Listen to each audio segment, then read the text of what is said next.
നിങ്ങൾ ഒരു used car വാങ്ങിക്കുമ്പോൾ മറന്നുപോകുന്ന ചെറിയ ഒരു വലിയ കാര്യം. ഈ കാരണത്താൽ പലർക്കും ഇൻഷുറൻസിന്റെ ക്ലെയിം പോലും ലഭിക്കാറില്ല.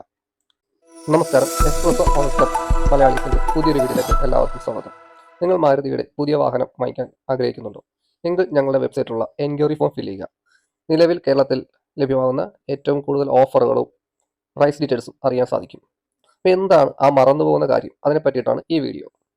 പുതിയ വാഹനം വാങ്ങിക്കുന്നവർ നിർബന്ധമായും അവരുടെ വാഹനം അതിൻ്റെ RC ഓണറിൻ്റെ പേര് മാറ്റാറുണ്ട്. നിങ്ങളുടെ പേരിലേക്കാക്കും.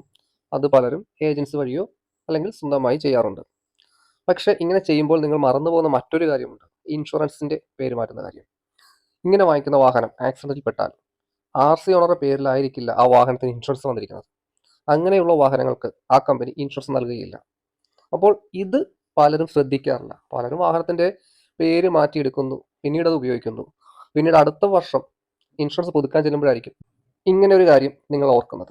അപ്പോൾ അതിലും നല്ലത് വാഹനത്തിൻ്റെ പേര് മാറി പുതിയ RC നിങ്ങളുടെ കയ്യിൽ ലഭിച്ചാൽ ഉടൻ തന്നെ ഏത് കമ്പനിയുടെ ഇൻഷുറൻസ് ആണോ നിങ്ങളുടെ വാഹനത്തിനുള്ളത് ആ കമ്പനിയിൽ ചെല്ലുക. അല്ലാതെ ഏതെങ്കിലും ഒരു ഔട്ട്ലെറ്റിൽ ചെന്നതിന് ശേഷം നിങ്ങളുടെ പേരുള്ള RC ബുക്ക് അവിടെ കൊടുക്കുകയാണെങ്കിൽ നിങ്ങളുടെ വാഹനത്തിൻ്റെ ഇൻഷുറൻസ് നിങ്ങളുടെ പേരിലേക്ക് മാറ്റും. അതിന് 100 രൂപയിൽ താഴെ മാത്രമേ ചിലവ് വരുന്നുള്ളൂ. ഏകദേശം 50-നും 100-നും ഇടയിലായിരിക്കും നിങ്ങളുടെ ചിലവ്. ഇത് മറന്നുപോയാൽ നിങ്ങളുടെ വാഹനത്തിന് എത്ര കവറേജ് ഇൻഷുറൻസ് ഉണ്ടെങ്കിലും അത് ലഭിക്കുകയില്ല. അപ്പോൾ ഇതുപോലെയുള്ള വീഡിയോകൾ ലഭിക്കാനായി ഞങ്ങളുടെ ചാനൽ സബ്സ്ക്രൈബ് ചെയ്യുന്ന കാര്യം പരിഗണിക്കുക. താങ്ക്